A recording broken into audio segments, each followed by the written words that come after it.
Why do some people thrive at parties while others crave quiet nights in? Why do some trust logic while others follow their hearts? These differences shape our lives, but they aren't random. What if there's a hidden structure, a psychological map, to help us understand ourselves and others? For centuries, thinkers have tried to decode human nature, searching for patterns beneath our quirks. Our personalities aren't just a mix of habits, they're organized systems. Understanding this system can help us appreciate why people act in ways that seem strange to us. It gives us a language for our inner worlds, a language many of us crave. Personality typing isn't about labels, it's about discovering how we're wired to experience life. Imagine understanding why certain activities drain you, or why you're drawn to specific work. This is the promise of personality typing. Our preferences aren't flaws, just different ways of being. We'll explore the Myers-Briggs Type Indicator, or MBTI, its origins, its creators, its 4 key dimensions, and why it's both loved and criticized. By the end, you'll see what this tool can offer on your path to personal growth. Let's begin our journey into the self. Our story starts in early 20th century Switzerland with Carl Jung, a psychiatrist who once worked with Freud. Jung noticed deep differences in how people perceive the world and make judgments. In 1921, he published Psychological Types, introducing his theory of personality. He proposed that people could be understood through opposing functions, most famously, extroversion and introversion. Extroverts are energized by the outer world, introverts by their inner world. This isn't about shyness or sociability, but where our energy naturally flows. Jung also identified 2 pairs of mental functions: sensing versus intuition, how we gather information, and thinking versus feeling, how we make decisions. Sensing types trust concrete reality, intuitive types trust patterns and possibilities. Thinking types use logic and objectivity. Feeling types prioritize values and harmony. We all use all these functions, but each of us has a dominant preference. Jung's ideas were complex and intended for therapists, not the general public. But they laid the groundwork for a new way to understand personality. These concepts would soon inspire a practical tool for everyone. The next chapter of our story moves to America, and it begins in a most unexpected place: a family living room.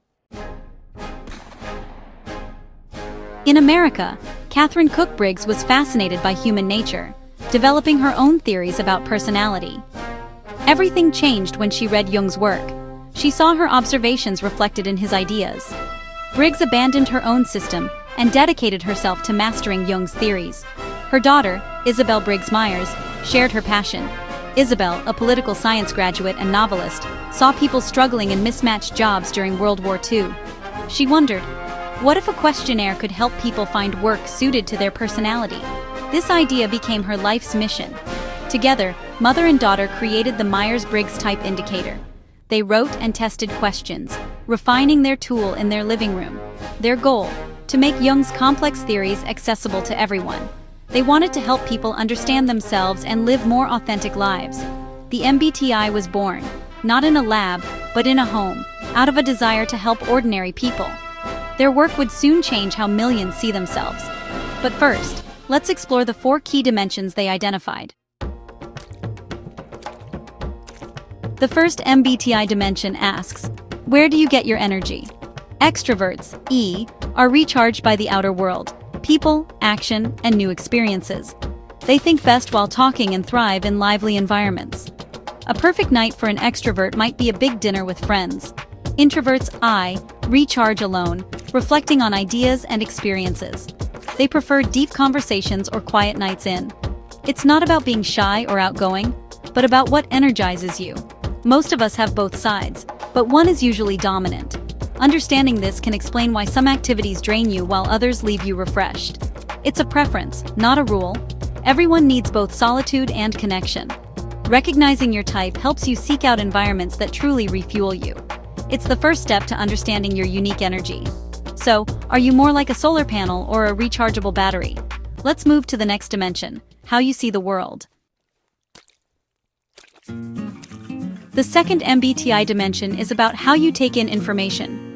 Sensing, S-types trust what's real and tangible, facts, details, and present realities.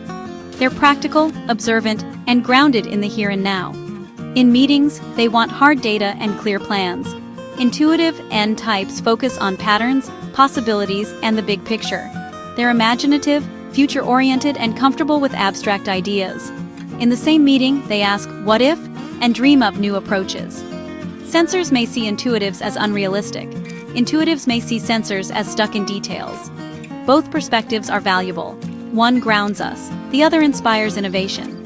Knowing your preference helps you understand how you learn and communicate. It can also help you appreciate the strengths others bring.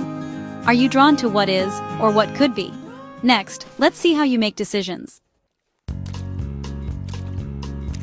The third MBTI dimension is about decision-making. Thinkers, T, use logic and objective analysis. They value fairness, consistency, and direct feedback. Their goal, make effective, logical choices. Feelers, F, prioritize personal values and the impact on people. They seek harmony, compassion, and supportive communication. Their goal, make decisions that are right for individuals and the group. Thinkers may see feelers as too soft. Feelers may see thinkers as blunt. Both approaches are needed. Logic ensures fairness, empathy ensures humanity. Understanding this difference can transform relationships. It helps us appreciate different but equally valid ways of making choices. Now let's look at how we organize our lives. The final MBTI dimension is about your lifestyle. Do you prefer structure or flexibility? Judging, J, types like plans, schedules, and closure. They feel satisfied when tasks are completed and life is organized. Unplanned changes can be stressful for them. Perceiving, P, types prefer spontaneity and adaptability. They see plans as guidelines, not rules, and thrive on last-minute opportunities. Deadlines are more like starting points than finish lines. Judgers bring order and decisiveness. Perceivers bring flexibility and openness. Both styles are valuable. One ensures goals are met, the other seizes new opportunities. Recognizing your style can help you work better with others. It's not about being right or wrong, but about understanding your natural approach.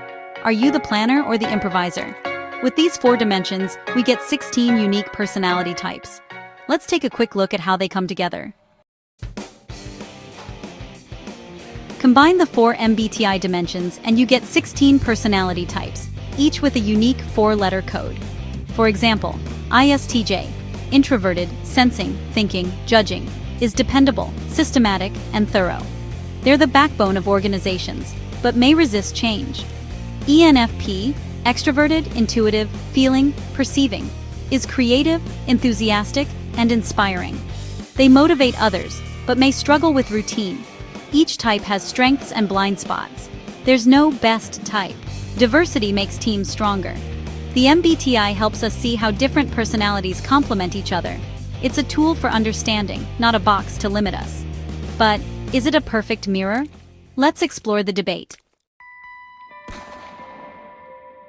Despite its popularity, the MBTI faces criticism from psychologists. Critics say it lacks scientific rigor and reliability. Results can change over time. The MBTI forces people into categories, while most traits exist on a spectrum. This binary approach can oversimplify the complexity of personality. So why do millions still use it? The MBTI was designed for personal growth, not scientific prediction. It offers a positive, affirming language. There are no bad types. Every type has unique strengths, which is an appealing message. Its real value is in the conversations it starts and the self-reflection it inspires. It helps us appreciate differences and understand ourselves better. The MBTI isn't a rigid box, but a mirror for self-discovery. Like any tool, its worth depends on how we use it. In the end, it's a starting point for understanding the beautiful complexity of being human.